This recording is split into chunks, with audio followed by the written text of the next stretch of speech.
Hello everyone, this is Gourab Pal from Shahid Suhrawardy medical college. আজকে আমি আরেকটা ভিডিও নিয়ে চলে আসছি। আজকে টপিক হলো হিউম্যান হার্ট, মানে মানব হৃৎপিণ্ড। আজকে মূলত মানব হৃৎপিণ্ডের একদম প্রাথমিক কিছু কথাবার্তা বলবো। আর এরপরে আরো কনসেপ্টটাকে আরো ক্লিয়ার ভাবে বোঝানোর জন্য আরো ছোট ছোট অনেকগুলো ভিডিও বানাবো, যার থেকে মানব হৃৎপিণ্ডের ব্যাপারটা পুরোপুরি বোঝা যাবে। তো প্রথমেই দেখে নিব মানব হৃৎপিণ্ডের কিছু ইন্ট্রোডাকশন নিয়ে। মানে মানব হৃৎপিণ্ডের একদম প্রাথমিক একটা পরিচয় নিয়ে, যে সংজ্ঞাটা হলো মানব মানব হৃৎপি- মানব হৃৎপিণ্ড বক্ষগহ্বরের দুই ফুসফুসের মাঝে ও বুকের হাড়ের বা স্টার্নাম, যেটা কিছুটা বাম দিকে অবস্থিত একটি পেশিবহুল অঙ্গ, সারা শরীরে রক্ত পাম্প করে।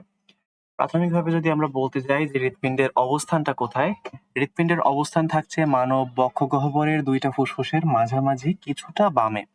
এই কিছুটা বামেটা মূলত এমন ভাবে থাকে যে বাম ফুসফুসটার ক্ষেত্রে কিছুটা খাঁজ থাকে, মেডিয়াস্টিনাম গহ্বর বলা হয়। বাম ফুসফুসটা কিছুটা ছোট হয়ে থাকে, সেইখানে মূলত হৃৎপিণ্ডটা অবস্থান করে। আর যদি হাড়ের দিক থেকে বলি, আমাদের বক্ষগহ্বরে অনুলম্বভাবে যে হাড়টা থাকে একদম মাঝামাঝি, সেটা হলো স্টার্নাম। আর আড়াআড়ি বা অনুপ্রস্থভাবে যেই হাড়গুলো থাকে সেটা হলো রিবস বা পরশুকা। তো হৃৎপিণ্ডটা মূলত বাম দিকের কিছু পরশুকা আর স্টার্নামের নিচেই অবস্থান করে।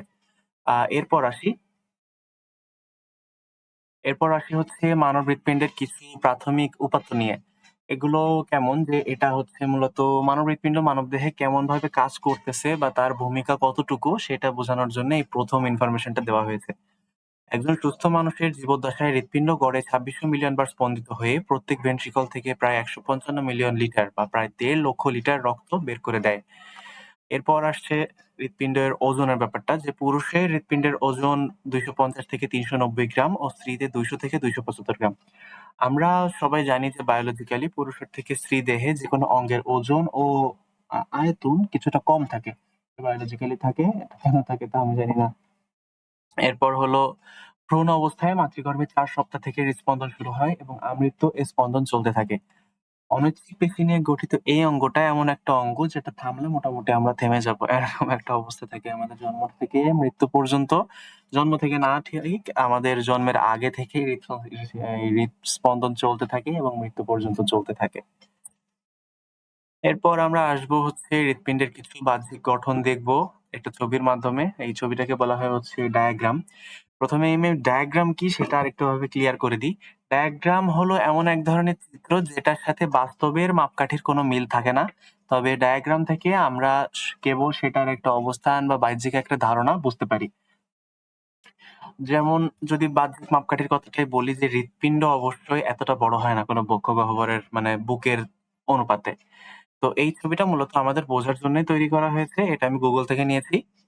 তো এখানে প্রথমে আমরা দেখব যে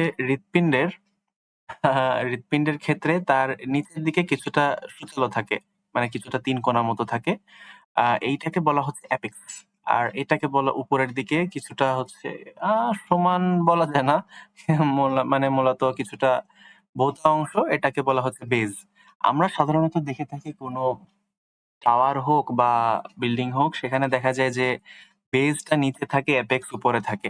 কিন্তু হৃৎপিণ্ডের ক্ষেত্রে এই জিনিসটা কিছুটা উল্টা। কারণ এখানে দেখা যাচ্ছে ভোঁতা জিনিসটা উপরের দিকে আছে আর এপেক্স এর এই ৩ কোণা বা সূচালো অংশটা নিচের দিকে আছে। এজন্য হৃৎপিণ্ডের এপেক্স নিচের দিকে, বেস উপরের দিকে। আর এইখানে এই যে একটা পর্দা দেখা যাচ্ছে, এটা হলো ডায়াফ্রাম। ডায়াফ্রামের কথাটা একটু শর্টকাটে বলে দিই, যে ডায়াফ্রাম হলো এমন একটা পর্দা যেটা আমাদের বক্ষগহ্বরের অঙ্গ আর পেটের বা অ্যাবডোমেনের অঙ্গগুলাকে আলাদা করে রাখে। আমরা যাতে সরি আমরা যাতে কোনো দৌড়ঝাঁপ বা যেকোনো মানে যেকোনো উপায়ে যাতে অঙ্গগুলো একসাথে মিশে না যায়, তার জন্য মূলত এটা রাখা। এরপরে এই ছবিটা আসছে, এই ছবিটাও একটা ডায়াগ্রাম। এটা নিয়েছি আমি ফ্র্যাঙ্ক স্নিটার অ্যাটলাস কি জানি একটা বইয়ের নাম। তো ওইটার থেকে এই ছবিটা নিয়েছি।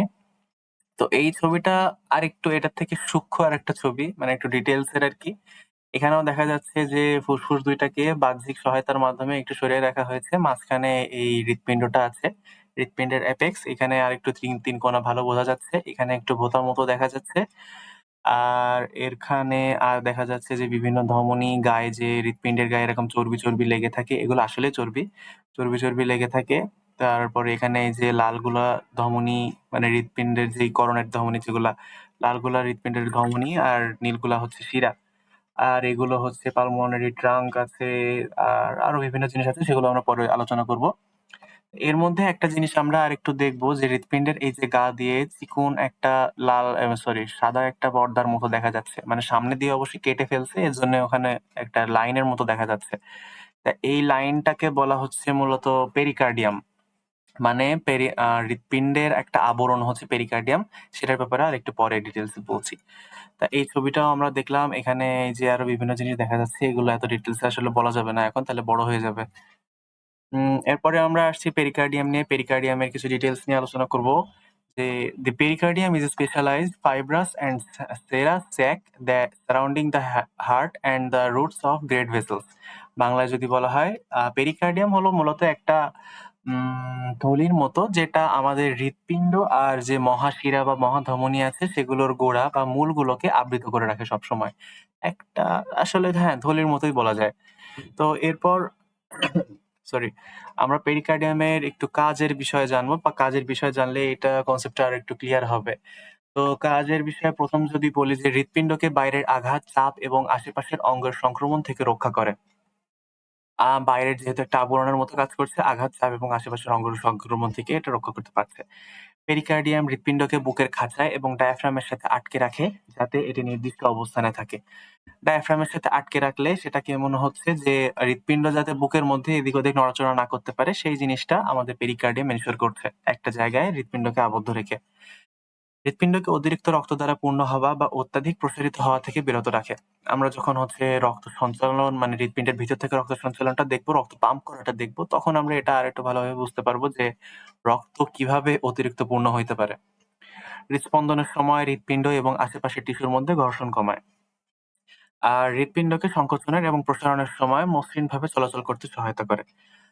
এখানে একটা কথা ছিল যে ঘর্ষণ কমায়। আমরা একটা জেনারেল জিনিস জেনে রাখতে পারি যে আমাদের দেহে মূলত যেখানেই কিছুটা ঘর্ষণের ব্যাপারটা থাকে, সেখানেই এই যে ফাইব্রাস কথাটা চলে আসে। ক্লাস 9-10 এর বইয়ের ২য় অধ্যায়ে বিভিন্ন ধরনের মানে টিস্যুর কথা বলা আছে। সেখানে একটা হচ্ছে এই ফাইব্রাস ছিল, মানে সরি, ফাইব্রাস বা আইসাকার একটা টিস্যুর কথা ছিল, কোষের টিস্যু তৈরি। মানে সেটা আসলে মূলত যেটা করে যে বিভিন্ন জায়গায় যেখানে ঘর্ষণ তৈরি হয়, সেখানে এটা তৈরি হয়ে ওই জায়গাটাকে কিছুটা শক্ত মতো করে দেয়, একটু মানে আঁশযুক্ত মতো করে দেয়, যাতে ওই জিনিসটা ছিঁড়ে না যায় বা আরো একটু টেকসই হতে পারে। আমাদের ক্ষেত্রে এই যে পেরিকার্ডিয়ামটা, সেটাও একটু ফাইব্রাস থাকছে, কারণ এখানে হচ্ছে ভিতরে এই হৃৎপিণ্ডের সবসময় যে পাম্প করার জন্য তার বিটের জন্য যেই নড়াচড়াটা হচ্ছে, এর মাধ্যমে যাতে ঘর্ষণটা না হয়, সেখানেও মানে ঘর্ষণ অবশ্যই হবে, ঘর্ষণে যাতে কোনো ক্ষতি না হয় তার জন্য এই ফাইব্রাস টিস্যুটা এখানে নিজের থেকে তৈরি হয়ে যায়। এরপর আমরা আসি যে পেরিকার্ডিয়ামের কিছু স্ট্রাকচার নিয়ে। Pericardium mainly, the pericardium consist of two main layers. ফার্স্টটা হচ্ছে ফাইব্রাস পেরিকার্ডিয়াম। ফাইব্রাস পেরিকার্ডিয়ামটা হচ্ছে the tough outer inelastic layer. Tough বলতে তো অবশ্যই টেকসই বা শক্ত বোঝায়, আউটার বলতে বাইরের, আর ইনএলাস্টিক হলো অস্থিতিস্থাপক, মানে এই জিনিসটা টানলে লম্বা হবে না এরকম একটা জিনিস। আর এরপর আসছে হচ্ছে serous pericardium, a thin two layered membrane. মানে এটা একটা মানে দ্বিস্তরী পর্দা, যেটা হচ্ছে দুইটা লেয়ার নিয়ে তৈরি, একটা হচ্ছে প্যারাইটাল লেয়ার আর এটা হচ্ছে ভিসেরাল লেয়ার। প্যারাইটাল লেয়ারটা হচ্ছে দি লাইনিং দ্য ফাইব্রাস স্যাক। এটা একটু পরে বললে, একটা ছবি দেখিয়ে বলবো। এই ছবি থেকে কিছুটা বোঝা যাচ্ছে, তবে আমি আরেকটা ছবি দেখিয়ে বলবো। লাইনিং দ্য ফাইব্রাস স্যাক, তাহলে এখানে যেহেতু লেখা আছে আর একটু বলে দিই যে এই প্যারাইটাল লেয়ারটা ফাইব্রাস পেরিকার্ডিয়ামের সাথে লেগে থাকে। আর ভিসেরাল লেয়ারটা হচ্ছে also known as the epicardium which covers the heart muscle. Sorry, এখানে ভিসেরাল লেয়ারটা মূলত এপিকার্ডিয়ামই, যেটা হচ্ছে এই ফাইব্রাস আর প্যারাইটালের থেকে কিছুটা আলাদা থাকে, মাঝখানে একটু তরল থাকে। আমি ছবি দেখে বোঝাচ্ছি। এই ছবিটা আছে, এই ছবিটাও আমি গুগল থেকে নিয়েছি। এই ছবিটা আসলে আমার কাছে অনেক ভালো লেগেছে। যে এই হৃৎপিণ্ডের বাইরে থেকে এই যে সাদাটা অংশ যেটা, এটাই মূলত হচ্ছে পেরিকার্ডিয়াম। এখান থেকে জিনিসটা জুম করে দেখানো হয়েছে। সরি, পেরিকার্ডিয়াম না, মানে লেয়ার গুলো দেখানো হয়েছে, সেটা এখানে জুম করে দেখানো হয়েছে। এই যে সেকেন্ড ব্র্যাকেট যেটা, এই সেকেন্ড ব্র্যাকেট দিয়ে আমরা পেরিকার্ডিয়ামটা দেখিয়েছি। তো এখানে যদি আমরা একদম বাইরে থেকে দেখতে যাই, তো কথা ছিল যে পেরিকার্ডিয়ামের দুইটা স্তর, মেইনলি দুইটা স্তর। ফাইব্রাস পেরিকার্ডিয়াম এইটা, এই যে গ্রিনিশ এইটা, আর এরপরে আছে হচ্ছে এই সেরাস পেরিকার্ডিয়াম। তো এখানে দেখা যাচ্ছে যে ফাইব্রাস পেরিকার্ডিয়ামের সাথে সেরাস পেরিকার্ডিয়ামের এই প্যারাইটাল লেয়ারটা ফাইব্রাসের সাথে সম্পূর্ণভাবে যুক্ত থাকছে। আর এইখানে আমরা যে নীলচে জিনিসটা দেখছি এটা হচ্ছে পেরিকার্ডিয়াল ক্যাভিটি। এর ভিতরে তরল থাকে। আর এই ভিতরের এই যে লেয়ারটা আছে এটা একটু পিঙ্ক মতো, এটা হচ্ছে এপিকার্ডিয়াম, বা যেটাকে আমরা একটু আগে visceral layer of serous pericardium মানে ভিসেরাল পর্দা হিসেবে দেখেছি। এপিকার্ডিয়াম আর ভিসেরাল পর্দাটা মূলত একই দেখছি আমরা সব জায়গায়। তাইলে এইখানে ভিতরে এই যে তরলটা থাকছে এটা এপিকার্ডিয়াল ক্যাভিটি, আর এরপরে এই যে মায়োকার্ডিয়াম আছে, এন্ডোকার্ডিয়াম আছে। এটা আমরা আবার একটু ব্যাকে এসে দেখবানি যে মায়োকার্ডিয়াম, এন্ডোকার্ডিয়াম আর এপিকার্ডিয়ামটা কি। তাহলে আমরা এখানে পেরিকার্ডিয়ামের অবস্থান ৩টা দেখতে পেয়েছি। পেরিকার্ডিয়াম মূলত ২টা স্তরে ছিল, ফাইব্রাস পেরিকার্ডিয়াম আর serous pericardium. Sorry, serous pericardium ২টা লেয়ারে ছিল, প্যারাইটাল লেয়ার আর হচ্ছে ভিসেরাল লেয়ার। প্যারাইটাল লেয়ারটা ফাইব্রাসের সাথে একদম সূক্ষ্মভাবে যুক্ত থাকবে। তারপরে হচ্ছে ভিসেরাল আর প্যারাইটালের মাঝখানে একটা পেরিকার্ডিয়াল ক্যাভিটি থাকবে, এর ভিতরে তরল থাকবে। এই তরলটার ফাংশনটা আরেকটু বলে দিই যে এই ভিসেরালটা যেহেতু হার্টের সাথে সম্পূর্ণভাবে যুক্ত থাকছে, মানে সরাসরিভাবে যুক্ত থাকছে, তাহলে এখানে আর এই মাঝখানের তরলটা আর এই বাইরের পর্দাটা, এর মাঝখানে তরলটা থেকে কি করছে, হৃৎপিণ্ড হচ্ছে যখন বিট করছে, যখন নড়াচড়া করছে, তখন মাঝখানের এই তরলটার মাধ্যমে এই দুইটার মধ্যে কোনো সংঘর্ষ সরাসরি হইতে পারতেছে না। এর ভিতরে এই তরলটা একটা পর্দার মতো কাজ করতেছে, যাতে সরাসরি ঘর্ষণ লেগে ছিঁড়ে যাইতে না পারে বা ক্ষতি না হইতে পারে। এরপর আমরা আসি এপিকার্ডিয়াম, মায়োকার্ডিয়াম আর এন্ডোকার্ডিয়াম কি সেগুলো নিয়ে। এগুলো হচ্ছে মূলত হৃৎপিণ্ডের সরাসরি অংশ, মানে হৃৎপিণ্ডের দেওয়ালই এইগুলা। তো এখানে আসি layers of human heart, 3 separate layers. কি আছে প্রথমেই আছে হচ্ছে এপিকার্ডিয়াম বা আউটার লেয়ার, বা সবচেয়ে বাইরের লেয়ার, যেটা also known as the visceral layer of the serous pericardium. মানে আমরা যেটা বললাম যে ভিসেরাল লেয়ারটাই হচ্ছে epicardium. It provides protection, contains fat and houses coronary blood vessels. আমরা একদম প্রথমের দিকে ছবিতে দেখেছিলাম যে একদম বাইরের দিকে নীলচে লালচে কিছু চিকন চিকন হীরা ধমনী ছিল, সেগুলোই হচ্ছে এই যে করোনারি ব্লাড ভেসেলস। এগুলো একদম বাইরেই এপিকার্ডিয়ামের উপর দিয়ে মানে অবস্থান করে। আর কন্টেন্স ফ্যাট আমরা চর্বি দেখেছিলাম ওই ছবিতে। আর ইট প্রোভাইডস প্রোটেকশন, অবশ্যই এই যে ঘর্ষণের ব্যাপারটা যেটা আমরা একটু আগে ছবিতে দেখলাম। এরপর আসছে মায়োকার্ডিয়াম বা middle layer, the thickest layer composed of cardiac muscle cells responsible for the contraction and pumping of blood.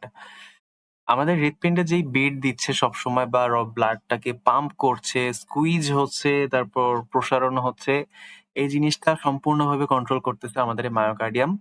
Myocardium হলো একটি পেশি স্তর। পেশি স্তর বলতে এখানে সবসময় হৃৎপেশি থাকে। হৃৎপেশির ব্যাপারে যদি আমরা কিছুটা বলি, হৃৎপেশিটা অনৈচ্ছিক পেশির মতো কাজ করে, কিন্তু গঠন ঐচ্ছিক পেশির মতো। সেটা আসলে অন্য কোনো অধ্যায়ে দেখা যাবে। এরপর আসছে হচ্ছে এন্ডোকার্ডিয়াম বা inner layer, a thin smooth membrane lining the heart chambers and covering the valves, which prevents blood from adhering to the walls. এটা যদি আরেকটু সহজভাবে বলা যায় যে এন্ডোকার্ডিয়াম হলো একদম মানে হৃৎপিণ্ডের দেয়ালের ভিতরের স্তর। এই এই স্তরটাই হৃৎপিণ্ডের ভিতরে যে ভালভ গুলা থাকে সেগুলোকে তৈরি করে, আর ভিতরের দেয়ালে রক্তের বিরুদ্ধে মানে হৃৎপিণ্ডের একটা কোটিং এর মতো কাজ করে ভিতরের দিক থেকে আর কি। তো এটা ছিল হচ্ছে হৃৎপিণ্ডের একদম মানে বাহ্যিক গঠন। তো এইটা যেহেতু একদম বেসিক কথাবার্তা ছিল, আজকে এইটা এই পর্যন্তই রাখছি এই বিষয়টা। Thank you, keep learning. আর সামনের ভিডিওতে আমরা এই বিষয়ে আরো আলোচনা করব, আরো গভীরে যাব, নতুন নতুন যেই ব্যাপারগুলো আছে আরো ডিপে যে সেই ব্যাপারগুলো নিয়ে আলোচনা করব। Thank you.